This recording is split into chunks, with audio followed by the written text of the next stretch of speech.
Hello everyone, welcome back to my channel. Today I will do accounting treatment of goodwill, adjustment of journal reserve, adjustment of profit and loss debit balance, and retirement partner capital account with the help of example. Let's start. A, B, and C are partners sharing profits of 5 is to 3 is to 2. C retires and A and B agree to share future profit in the ratio of 6 is to 4. Goodwill is to be taken at 2 years purchase of average profit of the last 5 years, which were rupee 10,000 in first year, rupee 25,000 in second year, rupee 15,000 loss in third year, rupee 36,000 in fourth year, and rupee 44,000 respectively in fifth year. At the date of C retirement, flowing balance appear in the books of firm. General reserve 1,20,000, profit and loss debit balance जो है वो है 30,000 का. सी capital account, it means ये सी capital account का credit balance है, means liability side में given है 2 lakh. You are required to record necessary journal entry in the books of the firm and prepare C capital account on his retirement. First students हम notes prepare करेंगे. ए, B and सी तीन partner हैं जिनकी old profit sharing ratio है 5 is to 3 is to 2. Okay, then future profit sharing ratio C retire हो गया. Future profit sharing ratio है 6 is to 4 A and B की. सॉरी. ओके, अब क्या करना है, आपको गुडविल कैलकुलेट करनी है और गुडविल को डिस्ट्रीब्यूट करने के लिए हमें गेनिंग रेशो चाहिए होगी, तो वो भी कैलकुलेट कर लेते हैं. गेनिंग रेशो कैलकुलेट करने का फॉर्मूला होता है new ratio minus old ratio. यहाँ पे हम टोटल करेंगे न्यू रेशो का 6 + 4 that is 10 and 5 + 3 + 2 that is also 10. Old ratio का भी टोटल कर लिया. देन कैलकुलेट करेंगे ए की gaining ratio 6/10 - 5/10 that is 1/10. Okay, and B का करेंगे तो बी की न्यू है 4/10 - 3/10. 4/10 - 3/10 दैट इज आल्सो 1/10. तो यहाँ से गेनिंग रेशो होगी हमारे पास 1:1. बिकॉज 1/10 1/10 है, बोथ साइड का एलसीएम सेम है, तो हम सिर्फ 1:1 ले लेंगे. ये गेनिंग रेशो है और इसका टोटल हो जाएगा is equal to 2. 1 + 1 is equal to 2. Okay, then क्या करना है, अब हमें गुडविल कैलकुलेट करनी है.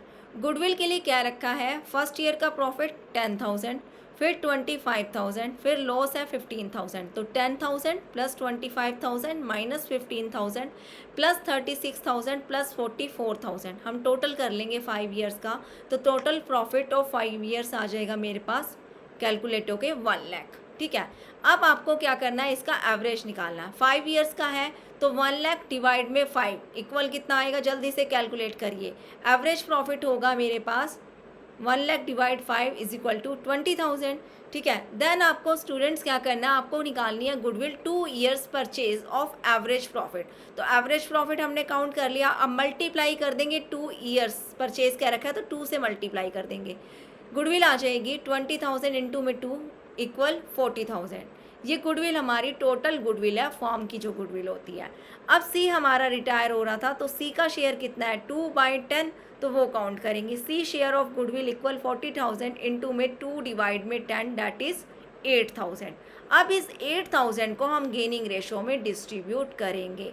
तो करेंगे 8,000 इंटू में 1 डिवाइड में 2 दैट इज़ 4,000 एंड 8,000 इंटू में 1 डिवाइड बाई 2 ये बी का शेयर हो जाएगा. ये भी हमारा कैलकुलेट होकर आ जाएगा 4,000 का. ठीक है, इसके बाद नेक्स्ट हमें क्वेश्चन में दे रखा है हमें जर्नल रिजर्व.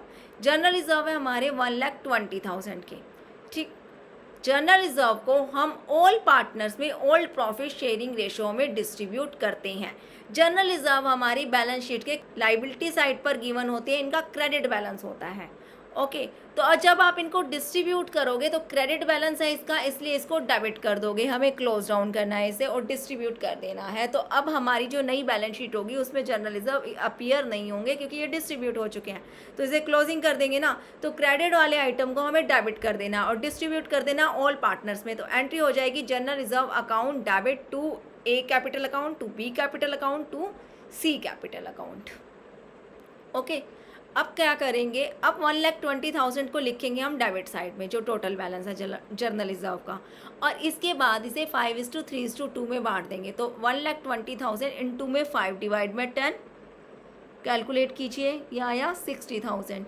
इसे यहाँ पे क्रेडिट साइड में लिख देंगे, फिर उसके बाद क्रेडिट वाले कॉलम में लिख देंगे। फिर 1,20,000 इंटू में 3 डिवाइड में 10, ये आ गया 36,000, इसे भी क्रेडिट साइड वाले कॉलम में लिख देंगे।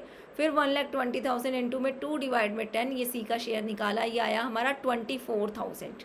ठीक है, इसे आपको याद रखना है क्योंकि आपको कैपिटल अकाउंट में ज़रूरत पड़ेगा, और कैपिटल का बैलेंस कैलकुलेट करने में भी, क्लोजिंग बैलेंस जो हमें लोन अकाउंट में डिस्ट्रीब्यूट करना है उसको, उसमें भी ज़रूरत पड़ने वाला है। ओके, नेक्स्ट अब यहाँ पर नरेशन लिखेंगे, general reserve transfer to capital account in old ratio. इसके बाद हम प्रॉफिट एंड लॉस के डेबिट बैलेंस को, अगर हमें बैलेंस शीट गिवन होती तो उसके ये एसेट साइड में गिवन होता। ओके, अब ये है डेबिट बैलेंस। तो मैंने आपको यहाँ पे जनरल रिजर्व का बताया था क्रेडिट बैलेंस होता है, तो इसे हमें डेबिट कर दिया था। तो प्रॉफिट एंड लॉस को मैं कर दूंगी क्रेडिट। तो प्रॉफिट एंड लॉस का जो अमाउंट होगा क्रेडिट साइड में लिख देंगे, टू प्रॉफिट एंड लॉस में आ जाएगा, और ये डिस्ट्रीब्यूट करेंगे ऑल पार्टनर्स में ओल्ड प्रॉफिट शेयरिंग रेशो में।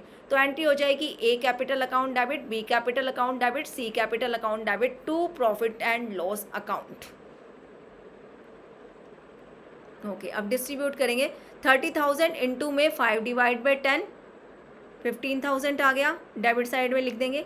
30,000 इंटू में 3 डिवाइड में 10, 9,000 आया, इसे भी हम डेबिट साइड में लिखेंगे। और 30,000 इंटू में 2 डिवाइड में 10, मेरे पास कैलकुलेट होकर आया 6,000, इसे भी हम डेबिट साइड में लिखेंगे। अब देखिए, ये तो है सी का क्रेडिट बैलेंस 24,000 का, और ये है सी का डेबिट बैलेंस 6,000 का। जब हमारी कैपिटल जो हमें क्वेश्चन में दे रखी है उसमें हम 24,000 का क्रेडिट बैलेंस तो ऐड करेंगे, और जो सी का बैलेंस है डेबिट बैलेंस उसे लेस करेंगे जब हमें काउंट करना होगा कि टोटल कितनी पेमेंट करनी है उसे। ओके, तो यहाँ पे आ गया मेरा loss transfer to C capital account in old ratio. Next, अब हमें एंट्री करनी है गुडविल की डिस्ट्रीब्यूशन की। गुडविल की जो डिस्ट्रीब्यूशन की एंट्री होती है वो होती है gaining partner capital account debit to retiring partner. तो यहाँ गेन किया है ए और बी ने, ए और बी की गेनिंग रेशो निकाली थी, और रिटायर कौन हो रहा है, सी, तो सी का हमने शेयर ऑफ गुडविल निकाला था। ठीक है, तो यहाँ पर एंट्री हो जाएगी A capital account debit, B capital account debit to C capital account. First हमारी जो एंट्री होगी, उसके बाद हम अमाउंट शो करेंगे, सी की कैपिटल में 8,000 और ए और बी में 4,000 एंड 4,000। ए और बी का डेबिट किया हमने अकाउंट, तो उनके डेबिट वाले कॉलम में लिखेंगे अमाउंट को, सी का क्रेडिट किया तो क्रेडिट वाले में लिखेंगे। नरेशन लिखेंगे, C share of goodwill adjusted to the accounts of A and B in their gaining ratio 1:1। Then इसके बाद आपको क्या करना है, आपको सी की कैपिटल क्वेश्चन में गिवन है 2 लाख की। लास्ट स्लाइड में मैंने आपको बताया कि 24,000 का जनरल रिजर्व क्रेडिट बैलेंस है सी के शेयर का, तो वो इसमें ऐड होगा, और प्रॉफिट एंड लॉस का डेबिट बैलेंस है सी के शेयर का, तो वो इसमें से लेस होगा, वो है 6,000। और यहाँ पर हमारा जो ये वाले एंट्री में जो हमने गुडविल के डिस्ट्रीब्यूशन की है उसमें 8,000 का क्रेडिट बैलेंस है सी का, तो ये भी ऐड होगा। तो सी का टोटल अमाउंट निकलेगा कितना जो लोन अकाउंट में ट्रांसफ़र होगा वो काउंट करेंगे, और एंट्री करेंगे C capital account debit to C loan account. Okay, तो हमारा अमाउंट आ जाएगा 2 lakh plus 24,000 minus 6,000 plus 8,000, debt is 2,26,000।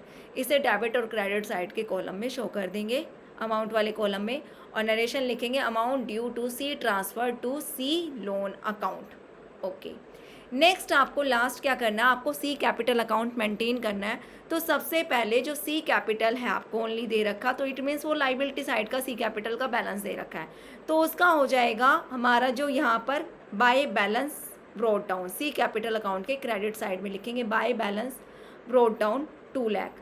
Then इसके बाद जनरल रिजर्व भी हमारी लाइबिलिटी साइड में गिवन होते हैं, तो हम यहाँ लिखते हैं by general reserve, that is 24,000। सी का शेयर लिखना ओनली, तो सी का शेयर तो 24,000 है। ओके, पूरा नहीं लिखना, हमें सिर्फ सी का शेयर लिखना है। सी का कैपिटल अकाउंट बना रहे हैं, सी का शेयर लिखना है। अब अगर आपने ये जर्नल एंट्रीज ना की होती तब आप क्या करते, यहाँ पर जर्नल रिजर्व में हम 1,20,000 इंटू में 2/10 जो सी का शेयर है वो कैलकुलेट करके लिखते 24,000। सीधा यहाँ पर डायरेक्ट जर्नल एंट्री करने की नीड नहीं थी। Okay, next by as capital account, जो गुडविल की हमने ट्रांजेक्शन की है। Gaining partner capital account debit to retiring partner, तो एंट्री नहीं भी की थी तो भी हमें पता है, हमने ये कैलकुलेट कर लिया था कि ए गेन कर रहा है और बी गेन कर रहा है, उनका शेयर कितना है। तो डायरेक्ट यहाँ पे भी लिख सकते थे ए कैपिटल अकाउंट डेबिट था तो by A capital 4,000, by B capital 4,000। Okay, और 2C कैपिटल का तो सी कैपिटल में आएगा ही नहीं, क्योंकि जो एंट्री होती है 2C कैपिटल है तो 2C कैपिटल को सी कैपिटल में नहीं दिखाना। और हम यहाँ पर सिर्फ सी का कैपिटल अकाउंट बना रहे हैं, ए और बी का तो बना नहीं रहे कि इस साइड पर 2C कैपिटल लिख दें, तो इसलिए ये नहीं लिखा जाएगा। सिर्फ यहाँ पर गेनिंग पार्टनर को यहाँ डेबिट करना है। ओके, एंड लास्ट मेरा प्रॉफिट एंड लॉस किया तो यहाँ पर हो जाएगा 2 प्रॉफिट एंड लॉस अकाउंट, ये हो जाएगा यहाँ पर इसके शेयर से। सी का शेयर कितना है 6,000। अगर जनरल एंट्री नहीं की तो फिर से कह रही हूँ यहाँ पर करते 30,000 इंटू में 2/10 तो मेरा 6,000 आ जाता। एंट्री करने की कोई ज़रूरत नहीं होती है, अगर आपसे ओनली अकाउंट मांग रखा होता है तो सीधा डायरेक्ट अकाउंट भी बना सकते हैं।